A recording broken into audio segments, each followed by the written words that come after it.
Seguimos aquí en Tenemos Otro Plan, este gusto que nos damos diariamente de poder reflexionar con ustedes sobre nuestra realidad contemporánea, con perspectiva, buscándole todos los aportes que sean necesarios, sin rechazar ninguno. Bueno, los de la filosofía que nos permiten a veces también desatar algunas ataduras, algunas trampas, algunos anzuelos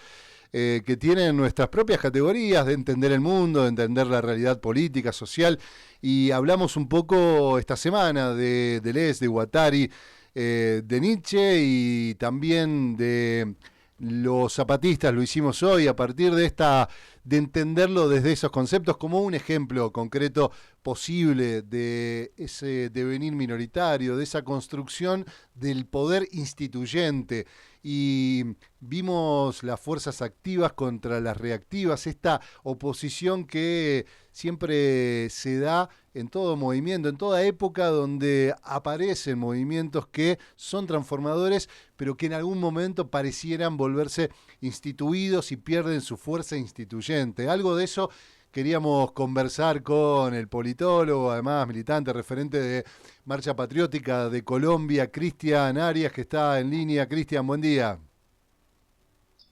Buen día, Federico. Un saludo para toda la audiencia. Bueno, un gustazo, y gracias por este ratito, porque, bueno, la realidad hoy nos empuja a poder repensar cosas que parecen coyunturales y que a lo mejor uno ve los medios hoy. Te escuchaba también en alguna entrevista renegar, como creo que compartimos en ese sentido, de muchos periodistas que el análisis se queda ahí en una coyuntura muy específica respecto precisamente a lo de Venezuela, y que, bueno, a lo mejor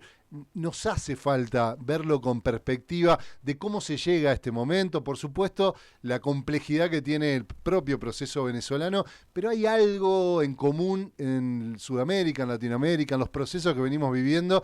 de necesidad de renovar algunas estrategias, algunas tácticas, porque, bueno, hay algo de esto de lo instituido que decíamos que nos traiciona y que le da lugar, le abre espacio a como otro populismo, un populismo ahora de derecha, anarcocapitalista, logra reivindicar esas minorías que van quedando fuera, que estaban descontentas. Bueno, te abro estos temas para que vos también nos puedas dar tu visión, tu mirada desde lo coyuntural, pero con esta perspectiva, ¿no? Bien, es un gran desafío, ¿no? Abordarlo desde ahí, desde esa amplitud. Pienso en primer lugar que en América Latina esto que se ha dado en llamar como la segunda ola progresista tiene una característica muy singular, ¿no? Y es quizá la ausencia de un horizonte estratégico. ¿Sí? Yo diría que si a pesar de que a principios de los 90, como que la perspectiva del mundo antagónica al capitalismo quedó un poco pedaleando en el aire en algunos casos, en América Latina particularmente hubo algunas resistencias a ese abandono de la ideología. A principios del siglo XXI floreció como un nuevo momento, una especie de originalidad teórica latinoamericana, que fue esto del socialismo del siglo XXI, y ahí Venezuela puso como una especie de estandarte y una guía en el camino para transitar, ¿no? Y va a haber un nuevo debate, ¿no? Recuperar en gran medida el debate de la alternativa al capitalismo es el socialismo, pero tendríamos que pensarlo en las condiciones de un siglo XXI donde quizá las alternativas la introducción de la variable democrática vuelve a ser una posibilidad, ¿no? Eso creo que Venezuela lo puso ahí en discusión, pero las formas de transición también tenían otras particularidades que tenían que, por ejemplo, ir de la mano de un medio ambiente regional que le permitiera desarrollar su economía, desarrollar una política internacional amistosa, ¿no? Y creo que la integración regional con la reivindicación de Patria Grande fue un gran motor para poder pensar la política en los primeros años de nuestro siglo. Ahora, en esta segunda etapa, después incluso de un balance que creo que no se ha terminado de saldar, ¿por qué? Digo, el balance de los procesos progresistas de esa primera década y media tuvieron la posibilidad de distribuir o amplificar, digamos, la inclusión social o la distribución material de algunos bienes, pero muchos, incluso en Venezuela mismo, se han cuestionado que hubo demasiadas concesiones materiales y quizá no fue acompañado eso el mismo proceso de, qué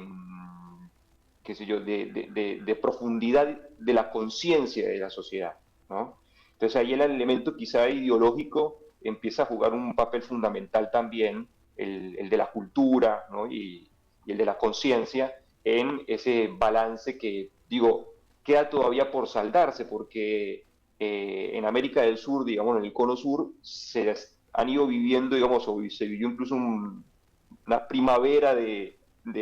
un nuevo empujón a ese ciclo progresista que nuevamente fracasó, digamos, digamos, o que su fracaso podría evaluarse con la emergencia de un antagonismo mucho más agresivo, mucho más virulento, mucho menos moderado para plantear incluso su proyecto societal, que es esto que vos has llamado el anarcocapitalismo, el libertarianismo. Yo me rehúso un poco a regalarles la noción del libertario, porque en nuestra tradición, digamos, en las tradiciones críticas, los libertarios formaron parte de mínima de la corriente anarquista, pero creo que nos ha cobijado en conjunto a quienes aspiramos por el humanismo y por otras formas de sociabilidad no mercantilizadas. Yo creo que ahí está esa vacancia y eso es parte de lo que está haciendo ruido, que no nos permite ni siquiera definir en qué posición se encuentran algunos procesos políticos latinoamericanos, ni siquiera impulsarlos a que se profundicen por esa vía alternativa, ¿no? Creo que en eso es parte de lo que está disgregado el campo democrático, popular y yo diría revolucionario, ¿no? Hay una dispersión, digamos, en un momento de incertidumbre donde la certeza de poder caminar hacia un futuro no está, ¿no? Porque por lo menos en la incertidumbre uno puede trazar una especie de carta de navegación y eso permite conducir con ajustes, con errores, etcétera, pero conducir a algún lugar. Creo que esa posibilidad de conducirnos, vamos a decirlo de algún modo, en América Latina y en conjunto, abrazados hacia un socialismo del siglo XXI, no está. Y creo que en eso Venezuela ha quedado sola, casi, y tampoco nos hemos involucrado en ese debate para transitar hacia allá. Después creo que hay unos elementos coyunturales que no sé si la idea un poco es tratarlos aquí también, pero sí me parece importante en ese sentido observar que el momento actual digamos, que nos encuentra con esta última contienda electoral en Venezuela, mmm, en mi modo de analizarlo, no se suscribe solamente en los elementos internos. Diría yo que lo más relevante de este momento no son las disputas internas, no la disputa del sistema de partidos interno venezolano. Yo lo observaría incluso en la dinámica imperialismo-dependencia y me atrevería a decir, cuando hablemos de autodeterminación de los pueblos, lo hagamos en el sentido precisamente de observar que hay una fuerza imperialista tratando de involucrarse y de recuperar, digámoslo, la sartén por el mango, ¿no? Recuperar la posibilidad de ejercer la dominación en Venezuela, como lo tuvo durante casi un siglo antes, que por control petrolero fue un estandarte, por ejemplo, de la familia Rockefeller en Venezuela, para no irnos muy lejos. Pero diría yo, pensando en que lo que está en juego es precisamente que Estados Unidos pueda recuperar ese control y esa dominación, yo entiendo que en el planteamiento leninista de la autodeterminación de los pueblos, bueno, primero voy contra el imperialismo y después discuto, digámoslo, internamente cuál es el nuevo mapa de fuerzas que me permita a mí profundizar, por ejemplo, la democracia participativa y protagónica, redistribuir los mecanismos de los recursos estratégicos, repensar incluso en el momento de crisis global climática, cómo tiene que transformarse el aparato económico venezolano para que no sea solamente dependiente del petróleo y además logre transitar hacia nuevas formas de producción energética. Digo, se abren un millón y un sinfín de preguntas en eso, que creo que en la coyuntura hoy lo urgente no es plegarse definitivamente a los dichos de quienes en la última década han asediado a su propio pueblo y han reclamado a una potencia extranjera que intervenga militarmente, ¿sí? Sino quizá con cautela, ¿no? Tener un poco de paciencia para esperar los resultados electorales definitivos, respetando las reglas de juego también del sistema político venezolano y tomar nota de qué momento estamos en América Latina para poder acompañar ese proceso y profundizar también quienes estamos, digamos, de este lado, porque creo que no estamos todos en el mismo proyecto, pero quienes estemos en un proyecto de transformación, de expansión de la humanidad, de la humanización, de mercantilización, bueno, vamos a tener que ponernos a discutir profundamente cuáles son las certezas que queremos dar al campo popular latinoamericano y caribeño para los años por venir. Bueno, ahí se abren un montón de desafíos. En principio, de lo que decías, claramente la necesidad de reevaluar en términos de pensar en la subjetividad y no solo la superestructura, que evidentemente ahí hay un aparato enorme, incluso psicopolítico ya, podríamos decir, infocrático, que incide en las subjetividades de la mayoría de las personas de una manera muy determinante y que a lo mejor se nos había escapado. El otro día veíamos un informe, lo menciono a propósito, solo para dar un ejemplo concreto, de cómo fue el proceso de los programas de streaming en Argentina y cómo al comienzo, que fue en 2020 con la pandemia, que explotó ese consumo popular, al principio era el 95% eran sectores, en este caso, anarcocapitalistas o de este sector de Milei, y muy de a poquito se fue metiendo otro sector a producir contenidos audiovisuales con otros contenidos, ¿no? Entonces, ahí evidentemente estábamos retrasados en algunos procesos de subjetivación que no se le venía dando tanta importancia. Me gustaría que nos des algunas precisiones sobre el proceso de Colombia, que nos queda lejos, pero además con un cerco mediático para Argentina infernal, que la verdad sorprende de poder conocer realmente qué es lo que está sucediendo, cuánto tiene que ver con ese asedio que vive hoy Venezuela también, y cómo se inserta eso en un contexto global que realmente parece por lo menos un umbral a algo desconocido, probablemente trágico, una guerra que se va amplificando, ya día a día vamos viendo signos de una diseminación de esa guerra a niveles globales. ¿Cómo lo están viviendo en Colombia?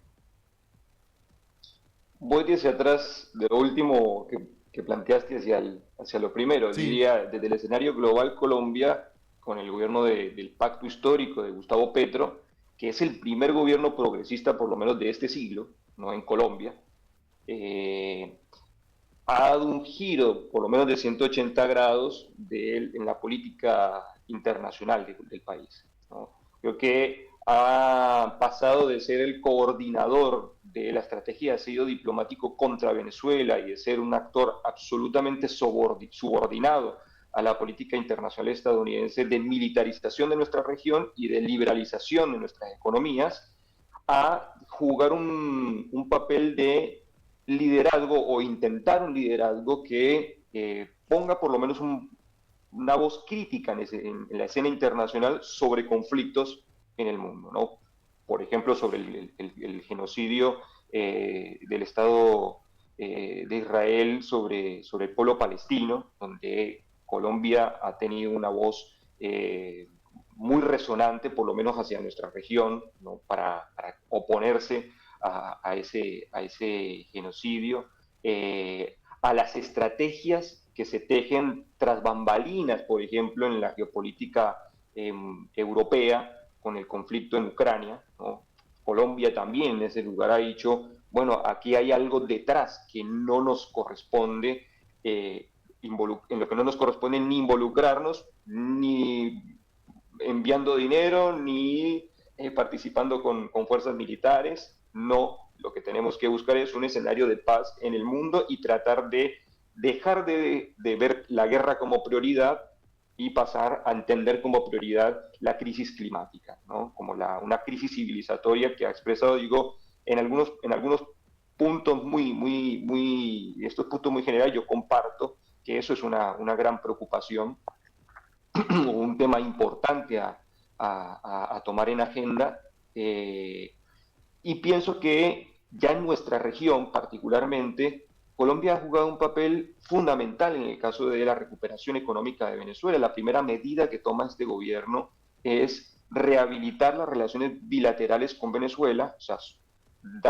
digamos, le pone fin a esa estrategia de asedio diplomático que coordinaba Iván Duque, junto con esto que en un momento llamaron el Grupo de Lima, que intentaron crear este instrumento de articulación institucional que quisieron llamar Prosur. Bueno, todo eso queda desmantelado precisamente porque gana en Colombia un gobierno que cambia esa política y que recupera la histórica amistad y hermandad entre los pueblos colombo-venezolanos.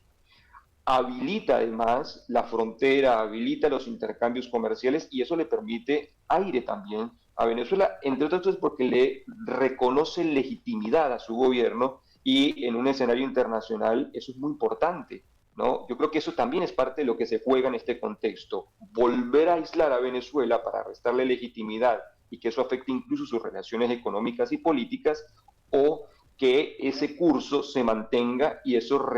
mantenga esa senda de recuperación económica interna. Yo podré tener opiniones de algún modo, diríamos, críticas dentro del campo bolivariano, pero me parece que pragmáticamente lo que sí podemos dar como noticia hoy es que hay una recuperación insoslayable en las condiciones materiales de vida del pueblo venezolano. Un control de la inflación, de la economía, del acceso a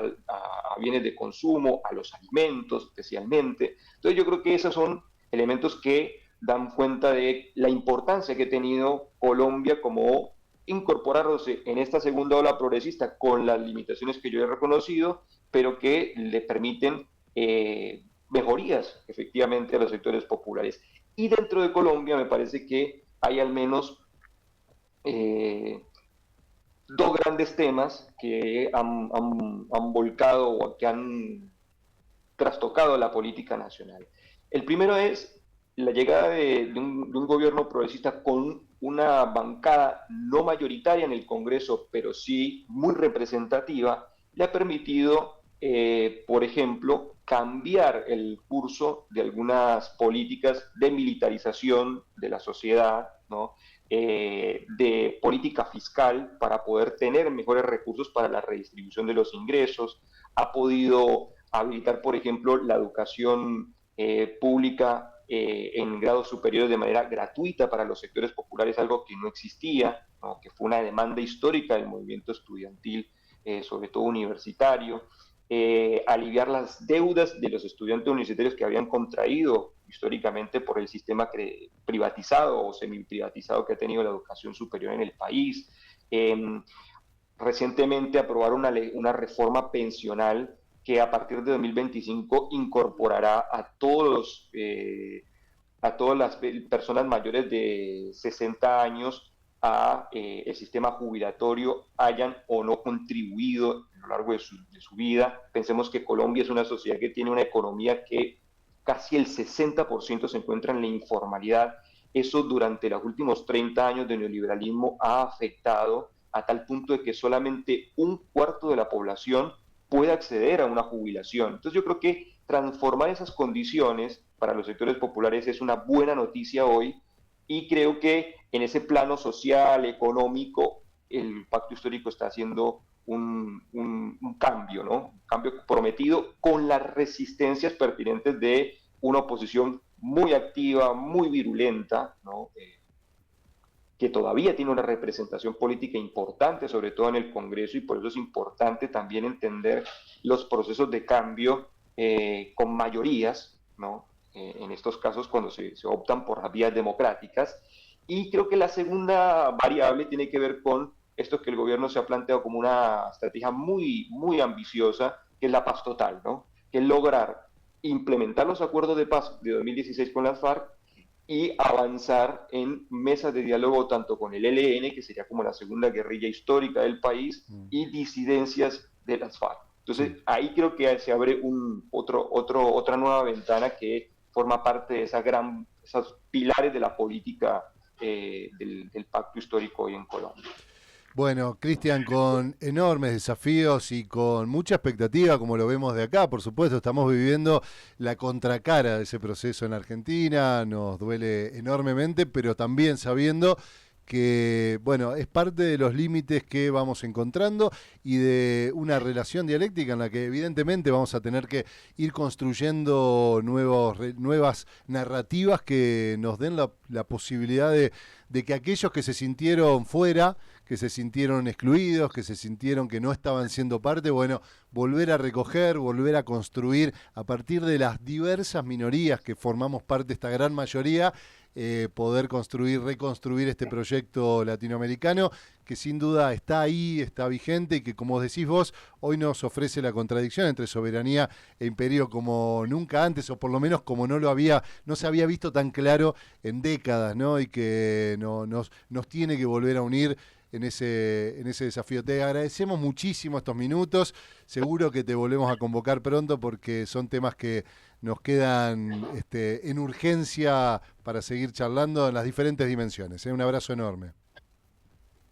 Gracias a ustedes, un fuerte abrazo y siempre a disposición. Ahí, hasta pronto. Ahí estaba Cristian Arias, conversaba con nosotros, es politólogo, parte de Marcha Patriótica de Colombia, y nos ofrecía un panorama de lo que se está viviendo en aquella zona, Venezuela, Colombia, y el eje del mal hoy en el mundo oficial de la economía mundial. Bueno, nos vamos a ir, nos estamos despidiendo, cerrando esta semana donde nos dimos